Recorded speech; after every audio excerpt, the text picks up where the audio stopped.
Bom dia, boa tarde ou boa noite, dependendo do horário que você está assistindo esse vídeo. Eu sou José Murilo, estudante da FABC, e na apresentação de hoje eu vou falar sobre a linha do tempo 1, uma das atrações da Sala de Cultura Aeroespacial, que vai acontecer precisamente assim que possível. Eu vou falar sobre o surgimento da aeronáutica, ou seja, sobre como surgiram as primeiras ideias da aviação. E eu vou começar falando de um cara muito conhecido, que era um cientista, matemático, engenheiro, inventor, anatomista, pintor, escultor, arquiteto, botânico, poeta e músico. Eu confesso que depois de ensaiar várias vezes para fazer essa apresentação, eu ainda não decorei todos os talentos do Leonardo da Vinci. Bom, mas o que o Da Vinci tem a ver com a história da aviação, né? Atualmente, documentam-se cerca de 7.200 folhas de todas as suas criatividades. E entre essas criatividades, estão desenhos de máquinas semelhantes a helicópteros e ornitópteros. Bom, a máquina semelhante ao helicóptero é o parafuso voador, que é essa engenhoca da direita. Essa curiosa invenção era para ser operada por uma equipe de 4 pessoas e poderia ter sido inspirada por um moinho de vento, que era um brinquedo popular da sua época. Olhando assim, até que parece um moinho mesmo, né? E aí também foram encontrados desenhos do ornitóptero, que são aeronaves mais pesadas que o ar, que mantêm o voo devido às reações que exerce sobre o ar, simulando um movimento semelhante ao bater das asas de uma ave, como a gente pode ver no GIF da direita.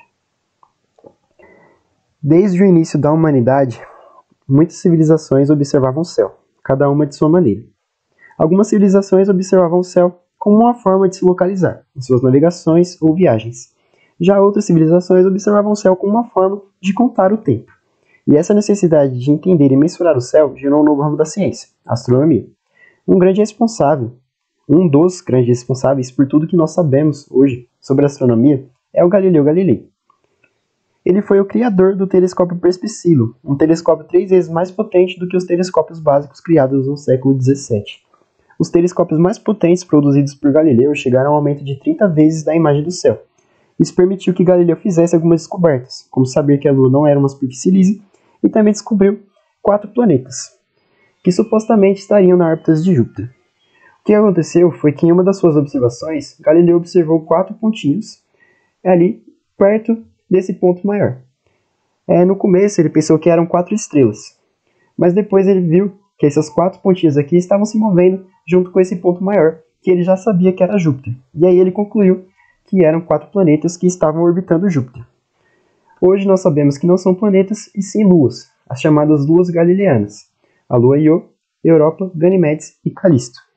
Só a título de curiosidade, Ganimedes é a maior lua do sistema solar e é apenas 2,4 vezes menor que a Terra. A Europa, talvez a mais famosa, de acordo com a NASA, provavelmente tem um enorme oceano por baixo da sua camada de gelo. A quantidade de água encontrada nessa lua seria cerca de 2 vezes superior à água encontrada na Terra, isso contando todos os lençóis freáticos, rios e oceanos.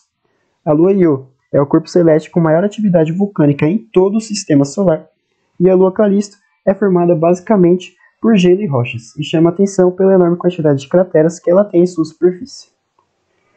No início do século XVII, após os trabalhos de Galileu Galilei, Johannes Kepler criou as 3 leis do movimento planetário de Kepler, conhecidas como Lei das órbitas elípticas, Lei das áreas e Lei dos períodos. Juntas, essas leis explicam como funciona o movimento de qualquer corpo orbitando algum astro massivo, como planetas ou estrelas. Isso levou o mundo a avançar ainda mais no estudo do céu e em direção ao heliocentrismo, que é a teoria que coloca o Sol estacionário no centro do universo, ou seja, é uma teoria que considera que o Sol está no centro do universo e que todos os outros corpos celestes estão orbitando ele. Em meados do século XVII, Isaac Newton chegou à lei da gravitação universal, procurando uma forma de descrever a interação entre corpos, ajudando a provar as leis de Kepler e sendo usado para cálculos até hoje. Bom, após falar de Galileu, Kepler e Newton, vamos fazer um voo para o primeiro balão de ar quente da história. E para isso a gente precisa falar de um brasileiro, Bartolomeu Lourenço de Gusmão. Eu, particularmente, nunca tinha ouvido falar desse brasileiro.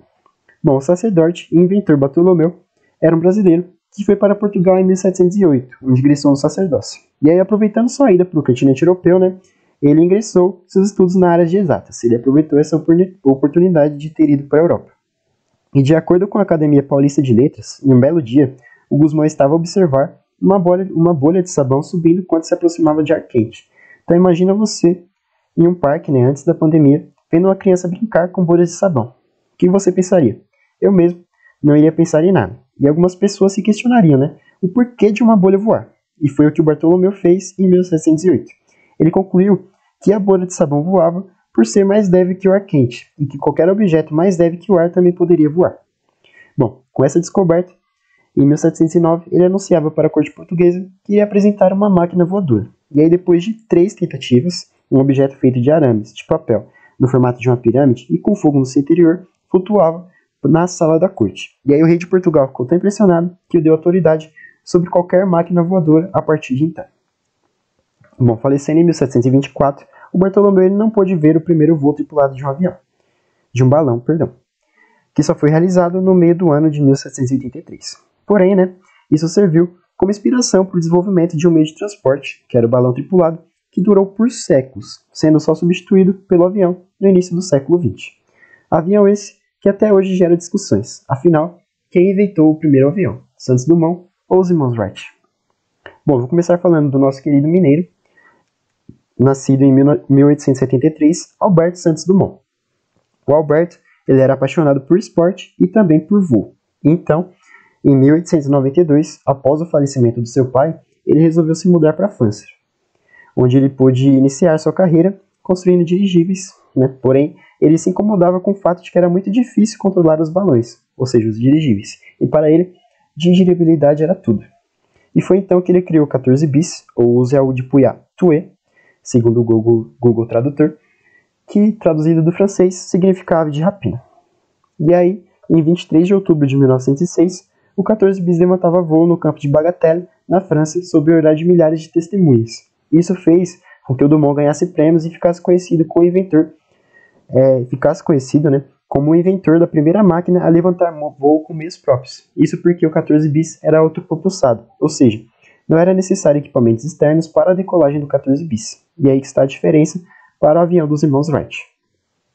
Bom, o 14 bis ele é uma das atrações dos modelos 3D do aplicativo Conquistando Espaço, como a gente pode ver na imagem. Para ter acesso é só procurar na Play Store Conquistando Espaço, que vai aparecer esse aplicativo aqui.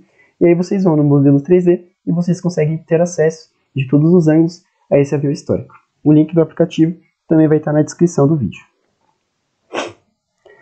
Dando continuidade, os norte-americanos, assim como o portal online da NASA e boa parte do mundo também, defendem que o primeiro voo da história, o primeiro voo motorizado da história, foi realizado no dia 17 de dezembro de 1903 nos Estados Unidos, com os irmãos Wright a bordo do modelo do Flyer 1. No entanto, ao contrário do feito do Santos Dumont, o voo dos irmãos Wright foi presenciado por poucas pessoas. Isso porque eles também gostavam de trabalhar em segredo.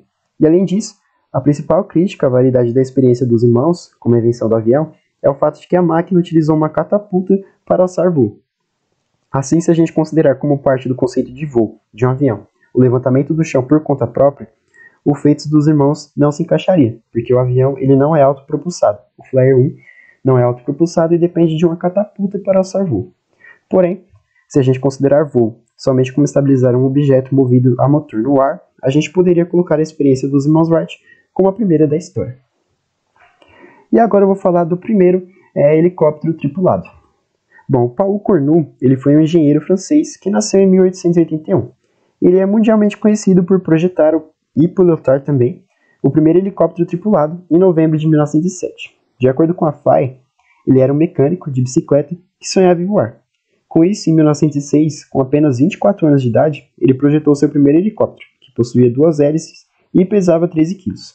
Com o sucesso dessa pequena máquina, ele encontrou a motivação para fazer algo semelhante, porém em escala maior, suficiente para carregar um passageiro. Assim, no dia 13 de novembro de 1907, Paul e sua aeronave ficaram 1,5 metros acima do solo durante 20 segundos, em Concarneau, na França. Isso fez com que ele se tornasse a primeira pessoa a realizar um voo com sucesso numa aeronave de asa rotativa. E décadas depois do seu feito histórico, em 1944, ele morreu após sua casa ter sido bombardeada durante a Segunda Guerra Mundial. Bom, e agora eu vou para o último tópico, que são as curiosidades. E uma curiosidade muito interessante é que o 14 bis ele voa no sentido contrário ao que a gente está acostumado. Isso porque ele usa o conceito canard, que do francês significa pato. Bom, olhando essa imagem aqui da direita, realmente o 14 bis ele lembra o formato de um pato. Mas o termo mais técnico para explicar o que é o conceito canard é falar que o estabilizador horizontal se localiza à frente da asa principal do avião. O estabilizador horizontal é esse quadradinho aqui na frente, e a asa principal é essa aqui, próxima do piloto.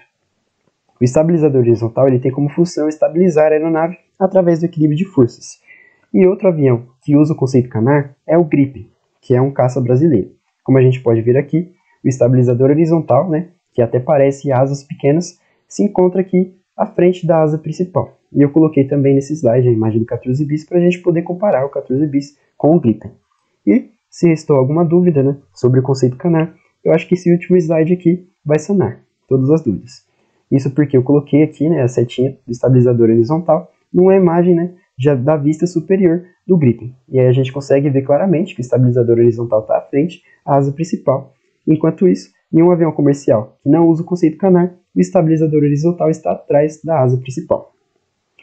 Com isso eu encerro a apresentação. Aqui estão as minhas referências bibliográficas. Eu agradeço pela atenção de todos.